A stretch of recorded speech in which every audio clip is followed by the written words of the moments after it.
మహే ఆకలి వేస్తుంది, అన్నం పెట్టవే. ఏంటి అన్నం పెట్టేది? ఏంటే చూడు బావా, నువ్వు సంపాదించే సంపాదన మీ అమ్మ బాబాకి సరిపోతుంది. అదేంటి అలా అన్నావు? ఏమైంది ఇప్పుడు? ఇంకేమవ్వాలి? 3 రోజుల నుంచి మీ అమ్మ బాబా అన్నమే తినట్లేదు కదా. అవును, ఒంట్లో హాస్పిటల్ తీసుకెళ్ళాం కదా, డాక్టర్ టానిక్ ఇచ్చా, తాగారా? టానిక్ తాగారు, అలాగే మనం వండుకున్న అన్నమూ తినేశారు. అత్తెనకే కదండి హాస్పిటల్ తీసుకెళ్ళాను. టానిక్ తాగాక ఆకలేసి ఉంటుంది, తిన్నారు. ఏమైంది ఇప్పుడు? ఇప్పుడు ఏమైందా? చూడు, ఖాళీ తెప్పాలా మిగిలింది. మళ్ళీ ఎలాగో తినట్లేదని పక్కింటి పిన్ని దగ్గరికి వెళ్ళి సొలడు బియ్యం అప్పు తెచ్చి మన ఇద్దరికి వండాను. వండింది కాస్త వాళ్ళు మింగేశారు. అబ్బా, ఇప్పుడు ఏమైంది లేవే, మనందరికి అనలేదంటావు అంతే కదా. ఇందాక తెచ్చానున్నావు కదా, మళ్ళీ వెళ్ళి ఇంకో సాల్ట్ బియ్యం మట్రా. చూడు బావా, ఈ బియ్యం మారు తెప్పాలయ్యారు కబరాలు నేను చేయలేను. నువ్వు సంపాదన అన్నా పెంచు, లేదంటే మీ అమ్మ బాబులన్నా బయట పంపించు, అంతే. నీకేమన్నా పిచ్చా? ఈ వయసులో ఎక్కడికి వెళ్తారే? అయితే మనమే వెళ్దాం పదా హైదరాబాద్కి. అక్కడ మా చిన్నమ్మ గారు అల్లుడు నెలకు 1,00,000 సంపాదిస్తాడంట. ఏంటి, నెలకి లచ్చా? పొట్ట కొత్త అచ్చని మొక్కలేదు, ఆడికి ఎవడెత్తరా లచ్చా? నాకు అదంతా తెలియదు బావా, మనం హైదరాబాద్ వెళ్ళాల్సింది అంతే. సీనే అమ్మ జీవితం.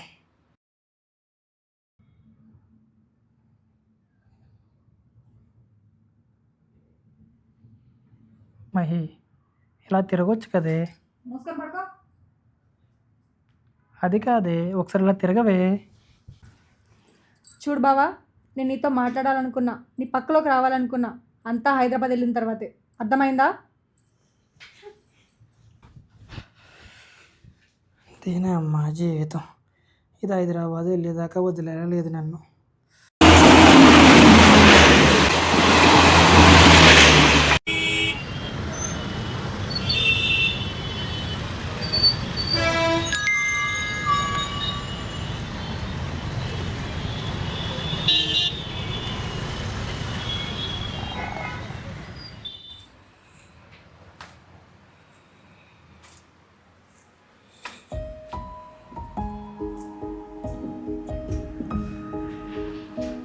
ఎంతసేపు రా, కస్టమర్ వెయిట్ చేస్తుంది, తొందరగా చూడు.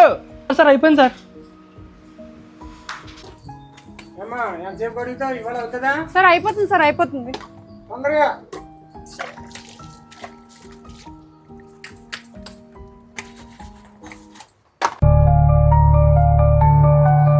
మహి, రోజు తుడిసి వెళ్ళిపోవటమేనా, నాకేమైనా ఇచ్చేది ఉందా? వద్దులే.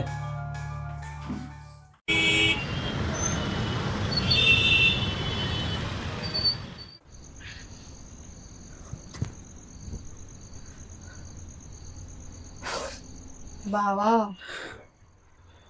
ఏంటే? నన్ను క్షమించు బావా. దేనికి? బావా, మనం ఊరు వెళ్ళిపోదాం బావా. పట్నంలో వర్క్ చేయడం నా వల్ల కాదు బావా. ఇక్కడ ఆఫీసులో వర్క్ చేసే వాళ్ళు కూడా నన్ను అదోలా చూస్తున్నారు బావా.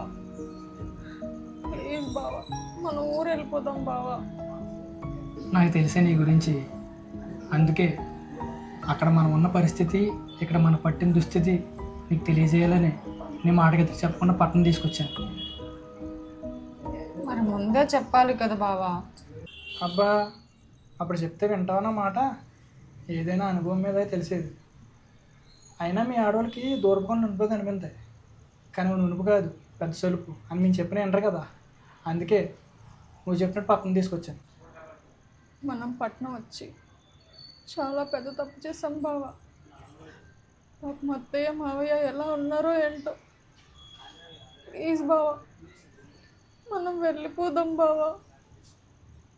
ఇప్పుడు వెళ్దామన్నా మన దగ్గర డబ్బులు లేవు కదే. సర్లే, అంతా నీ ఇష్టమే కదా. మా నాన్న ఫోన్ చేసి డబ్బులు అడుగుతా. నాకు నీకు సిగ్గులేదా? అలా ఎలా అడుగుతాం మీ నాన్న డబ్బులు? వాళ్ళు ఏమన్నా మనం అనుకున్నామేంటే? మనం ఎన్ని తప్పులు చేసినా వాళ్ళని మనం భారం అనుకున్నా మనల్ని ఎప్పుడు వాళ్ళు భారం అనుకోరే. అందుకేనే వాళ్ళ అమ్మ నాన్నలు అయ్యారు. సరే ఉండు, మా నాన్న ఫోన్ చేసి డబ్బులు అడుగుతాను.